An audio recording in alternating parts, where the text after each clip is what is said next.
Hello my beautiful people, welcome back to our channel Mondal and Roy. কেমন আছো তোমরা সবাই? আশা করছি ভালো আছো, আমরাও দারুণ আছি। এখন সময় রাত 9টা। আমরা আজ সকালবেলা নোয়ারা এলিয়া থেকে চেক আউট করে বেরিয়েছিলাম ইয়ালার উদ্দেশ্যে। আসার পথে আমরা ঘুরে এলাম এলা, 9 আর্চ ব্রিজ, রাভানা ফলস, সবটাই দেখলাম।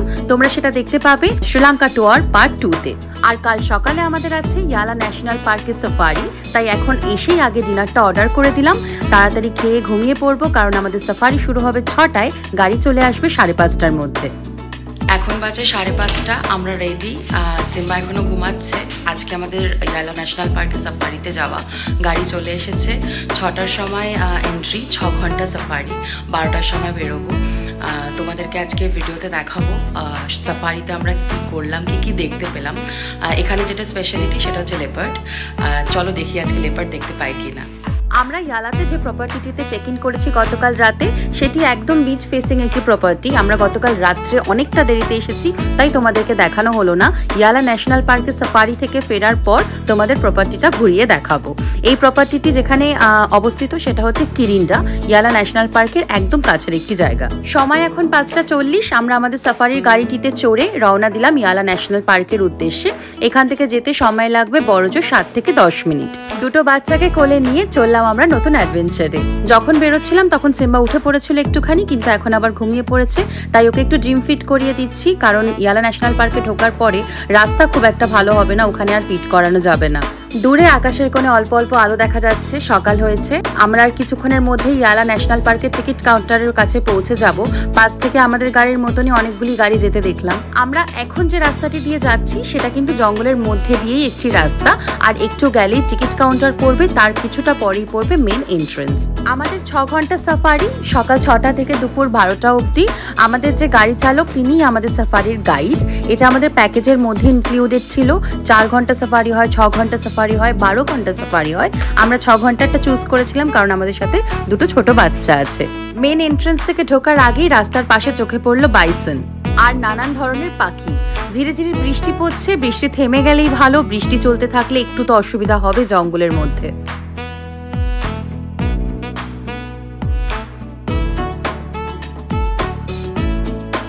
এখন সময় প্রায় 6টা। আমরা চলে এসেছি টিকিট কাউন্টারের সামনে। তখন দেখছিলাম পাশ থেকে অনেকগুলো গাড়ি যাচ্ছিল, এখন এসে বুঝতে পারলাম এখানে প্রায় 70-80টা গাড়ির একটা লাইন টিকিট কাউন্টারের সামনে। আসলে সকলেই চেষ্টা করে সকাল 6টার সাফারিটা করার, কারণ সকাল 6টা সাফারিটা করলে জীবজন্তু এবং লেপার্ড দেখার চান্সেস কিন্তু অনেকটা বেশি থাকে। টিকিট কাটা হয়ে গিয়েছে। আমাদের যে গাড়ি চালক তিনি টিকিট কেটে আসলেন। আগেই বলেছি আমাদের টিকিট ইনক্লুডেড আমাদের প্যাকেজের মধ্যে। টিকিট কেটে মেন এন্ট্রেন্সের দিকে যাওয়ার পথেই চোখে পড়লো ময়ূর। কাল রাত থেকেই ময়ূরের আওয়াজ শুনতে পাচ্ছিলাম, এবার চোখে দেখতে পেয়ে ভারী আনন্দ লাগলো। আগেই পড়েছি এই জঙ্গলটিতে কিন্তু প্রচুর ময়ূর আছে এবং নানান ধরনের ময়ূর আছে। শুধু এই জঙ্গলটিতেই নয়, এই জঙ্গলটির আশেপাশের এলাকাতেও কিন্তু প্রচুর ময়ূর দেখা যায়। এটি হচ্ছে মেন এন্ট্রেন্স। এবার আমরা মেন এন্ট্রেন্স থেকে আসল জঙ্গলের দিকে ঢুকছি।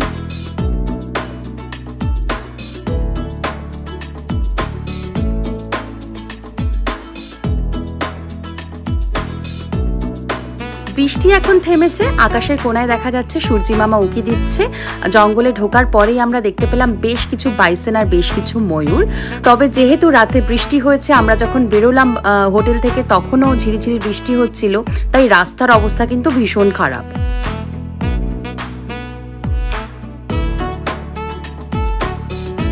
এইবার চোখে পড়লো এক ঝাঁক হরিণ। সকালবেলায় তারা খেতে বেরিয়েছে।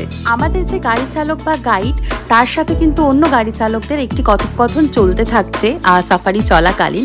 এই যেমন কোথায় হরিণের দল দেখা যাচ্ছে, কোথায় হাতি দেখা যাচ্ছে, একে অপরকে কিন্তু এনারা জানাতে থাকেন। এই ন্যাশনাল পার্কটিতে কিন্তু দেখা যায় নানান ধরনের রং বেরঙের পাখি। অনেক পাখির তো আমরা নামই জানি না। বেশ কিছুটা এগিয়ে আসার পর চোখে পড়লো একটি ময়ূর গাছের ওপরে পেখম দুলিয়ে নাচ করছে।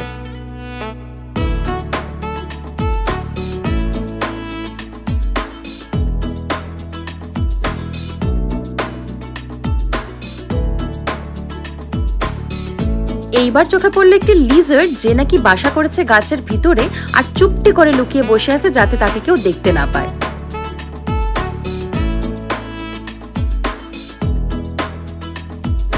আবার কিছুটা এগিয়ে যেতে চোখে পড়লো এক ঝাঁক হরিণের দল।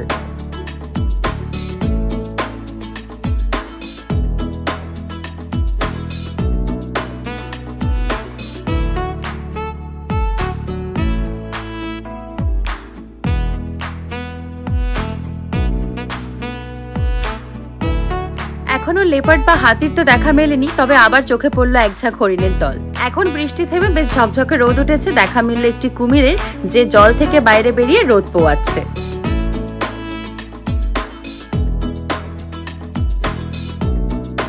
বেশ কিছুটা এগিয়ে গিয়ে দেখতে পেলাম আরো দুটি কুমির।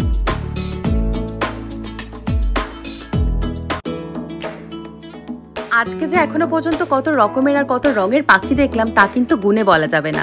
ইয়ালা ন্যাশনাল পার্কে কিন্তু দূর দূরান্ত থেকে মানুষ আসে ছবি তুলতে পাখিদের।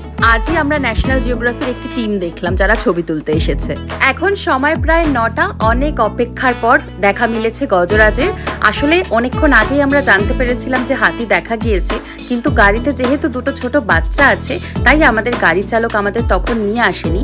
প্রথমে আমাদের পিছনের দিকে থাকা কিছু গাড়ি সে ছেড়ে দিয়েছে, তারপরে নিয়ে এসেছে আমাদের সেই স্পটটিতে, যাতে আমরা সেফ এন্ড সিকিউর ভাবে বাচ্চাদেরকে নিয়ে দেখতে পারি। এনাকে দেখে যেটা বোঝা গেল, ইনি ঘুম থেকে উঠে তাজা তাজা গাছের পাতা খেতে বেরিয়েছেন।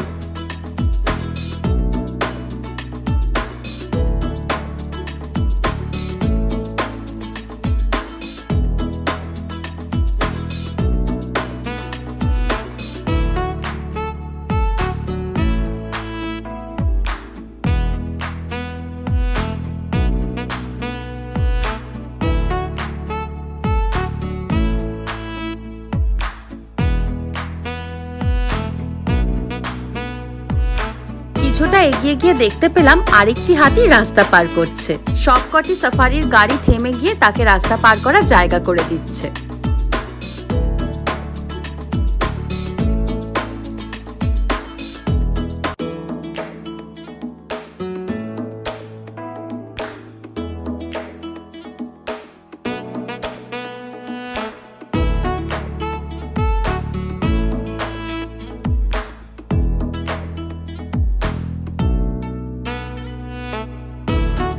আরো বেশ কিছুটা এগিয়ে যাওয়ার পরে চোখে পড়লো আরো 2-3টি হাতি। এতক্ষণ সিম্বা ঘুমোচ্ছিল, এবার ঘুম থেকে উঠে পড়ে বাবার কোলে বসে হাতি দেখছে আর দারুণ মজা পেয়েছে।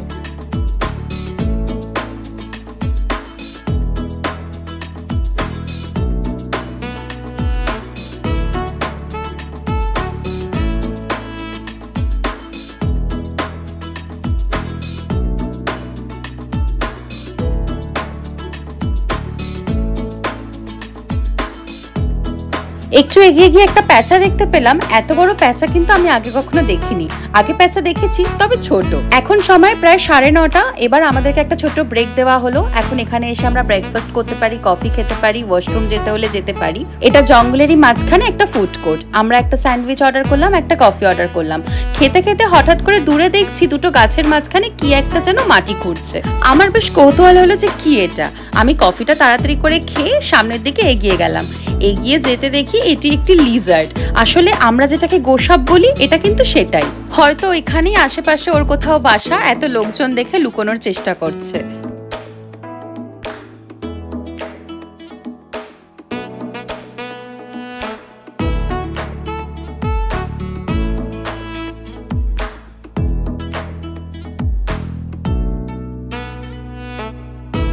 ওকে এতক্ষণ কেউ খেয়াল করেনি। আমি যেতেই সবার চোখে পড়লো, তাই সবাই এসে ছবি ভিডিও করার চেষ্টা করছে। ও বোধহয় একটু ভয় পেয়েছে, তাই এই বিল্ডিংটির নিচে গিয়ে লুকোনোর চেষ্টা করছে। আসলে আমাদেরই ভুল, ওদের জায়গা, আমরা ঢুকে পড়ি। আর এই যে বিচটি, এটি একটি অসম্ভব সুন্দর একটি ভার্জিন বিচ। একমাত্র যারা 6 ঘন্টা বা 12 ঘন্টার সাফারির প্যাকেজ বুক করে তাদেরকে কিন্তু এই বিচটির পাশে নামানো হয় আর একটু ব্রেক দেওয়া হয় ঘুরে দেখার জন্য, ছবি তোলার জন্য। এখানে সুইম করার পারমিশন নেই, যেহেতু একেবারে জঙ্গলের মধ্যখানে। তবে এই বিচটি কিন্তু অসম্ভব সুন্দর। আমরা এখন যেখানটায় আছি এটা হচ্ছে সাউথের, মানে শ্রীলঙ্কার সাউথের দিকে, নিচের দিকের একদম এন্ড পয়েন্ট। এরপরে কিন্তু আর শ্রীলঙ্কা দেশটা নেই, এরপরে আছে শুধু সমুদ্র। ইয়ালা ন্যাশনাল পার্কে সাফারি করলে অনেকগুলো অপশন পাওয়া যায়। একটা হয় 12 ঘন্টা পুরো দিনের সাফারি, একটা হয় 4 ঘন্টা, একটা হয় 6 ঘন্টা। আমরা 6 ঘন্টাটাতে নিয়েছি। 6 ঘন্টা সাফারিটাতে একটা মাঝখানে ব্রেক দেওয়া হয়, যখন এই বিচটাতে আনা হয় কিছু স্ন্যাক্স দেওয়া হয়, ফ্রুট জুস দেওয়া হয়, আর এই বিচটাতে আনা হয়। এই বিচটা কিন্তু মাস্ট ইয়ালা সাফারি করলে। সবকটা সাফারির প্যাকেজের মধ্যে কিন্তু এটা ইনক্লুডেড থাকে না, তাই যখন সাফারির প্ল্যানটা চুজ করবে তখন অবশ্যই দেখে নেবে এই বিচটা অ্যাডেড আছে কিনা।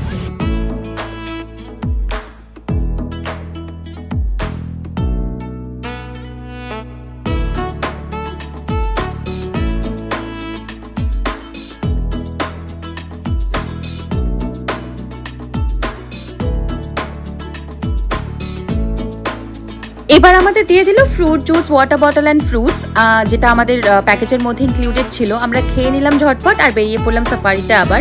এবার আমরা যেটা করব সেটা হচ্ছে লেপার্ড সার্চিং। 6 ঘন্টার প্যাকেজে যেটা হয় সেটা হচ্ছে 4 ঘন্টা নর্মাল সাফারি কমপ্লিট করা হয়। তার মধ্যে যদি লেপার্ড দেখতে পাওয়া গেল তো খুব ভালো, আর তা না হলে ব্রেকের পরে যে 2 ঘন্টা বাকি থাকে সেই 2 ঘন্টা হয় লেপার্ড সার্চিং। এতক্ষণ যতগুলো কুমির দেখতে পেয়েছিলাম তারা রোদ পোয়াচ্ছিল। এবার একটা কুমির দেখতে পেলাম যে জলের মধ্যে ভাসছে।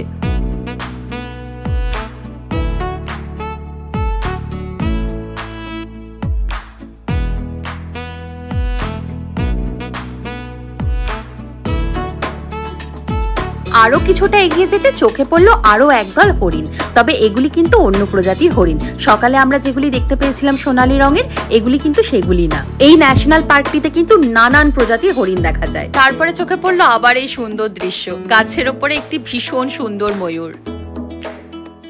এই যে ছোট ছোট ঝিল বা পুকুরের মতন জলাশয় দেখা যাচ্ছে, এগুলি কিন্তু মিষ্টি জলের জলাশয়। হরিণ, লেপার্ড, হাতি সব জন্তুরাই কিন্তু এই মিষ্টি জলের জলাশয়গুলি থেকেই জল খায়। সময় এখন 11:30। আরো অনেক কিছু দেখলাম, আরো অনেক রকমের হরিণ দেখতে পেলাম, অনেক রকমের ময়ূর দেখলাম, তবে এখনো কিন্তু দেখা মেলেনি লেপার্ড বাবাজির। ওই যে আগেই বললাম ভোরবেলায় ঝিরিঝিরি বৃষ্টি হয়েছে আর রাতে বেশ জোরেই বৃষ্টি হয়েছিল। এখন যদিও রোদ উঠেছে তবুও বৃষ্টির মরশুমে কিন্তু তাদের একটু কমই দেখা যায়। যত বেশি কড়া রোদ উঠবে ততই কিন্তু লেপার্ড দেখতে পাওয়ার চান্সেসও বেশি হবে। এখনো 30 মিনিট সময় আছে, দেখা যাক দেখতে পাওয়া যায় কিনা। সময় এখন দুপুর 12টা। এবার আমাদের সাফারি শেষ করতে হবে। অনেক খোঁজাখুঁজির পরেও লেপার্ড বাবাজির দেখা মিলল না, তবে কোনো আফসোস নেই, কারণ এত বড় কোনো ন্যাশনাল পার্কে প্রথমবার সাফারি করলাম। এত লং সাফারি, 6 ঘন্টার সাফারি প্রথমবার করলাম আমরা তিনজনেই, আমি, মিস্টার রয়, সিম্বা তিনজনেই এই প্রথম এত বড় এত লং টাইমের জন্য একটা সাফারি করলাম। এর আগে আমরা তিনজনেই সাফারি করেছিলাম নন্দনকাননে, 20 মিনিটের সাফারি হয়, বড্ড ছোট। তবে 6 ঘন্টার জন্য সাফারি, এটা একটা আলাদাই অনুভূতি। অনেক অনেক কিছু দেখতে পেয়েছি, নানান ধরনের ময়ূর দেখলাম, নানান ধরনের পাখি দেখলাম, হাতি দেখতে পেলাম অনেকগুলি কুমির এবং অনেক রকমের লিজার্ডস। এখন সময় দুপুর 1টা। আমরা হোটেলে ফিরে প্রথমেই ফ্রেশ হয়ে তারপরে চলে এসেছি খাবার খেতে। আমরা আগেই হোটেলে জানিয়ে রেখেছিলাম যে আমরা 1টা নাগাদ খাবার খাবো, তারপরে আমরা চেক আউট করবো। আবার ঝিরিঝিরি বৃষ্টি নেমেছে, অনেকটা রাস্তা যেতে হবে, তাই একটু হালকা খাবার খাচ্ছি। খাবার খেয়ে তারপরে তোমাদের প্রপার্টিটা একটু ঘুরিয়ে দেখাবো। অনেক বড় একটা প্রপার্টি, ঢুকেই এখানে গাড়ি রাখার পার্কিং, বাদিকে হচ্ছে আমাদের রুমগুলি, আর এই যে সোজা রাস্তাটা যাচ্ছে এটা দিয়ে সামনের দিকে গেলেই কিন্তু সি বিচ। এই যে বাদিকে এটা হচ্ছে রেস্তোরাঁ, সামনেই কিন্তু সমুদ্র, আর সমুদ্রের সামনে জায়গায় জায়গায় কিন্তু খুব সুন্দর ছোট্ট ছোট্ট বসার জায়গা করা আছে। চলো তোমাদের ঘুরিয়ে দেখাই।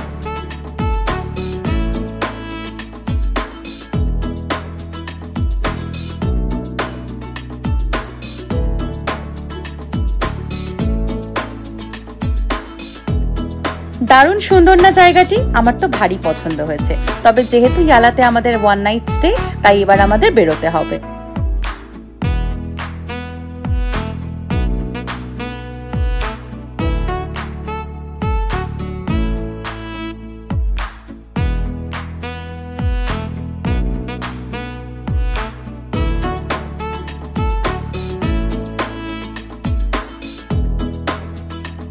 আজকের ভিডিও তাহলে এখানেই শেষ করছি। আজকে তোমাদের সাথে ভাগ করে নিলাম ইয়ালা ন্যাশনাল পার্কে সাফারির অভিজ্ঞতা। তোমরা কিন্তু আমাকে অবশ্যই কমেন্ট করে জানিও তোমাদের কেমন লাগলো এই ভিডিওটি।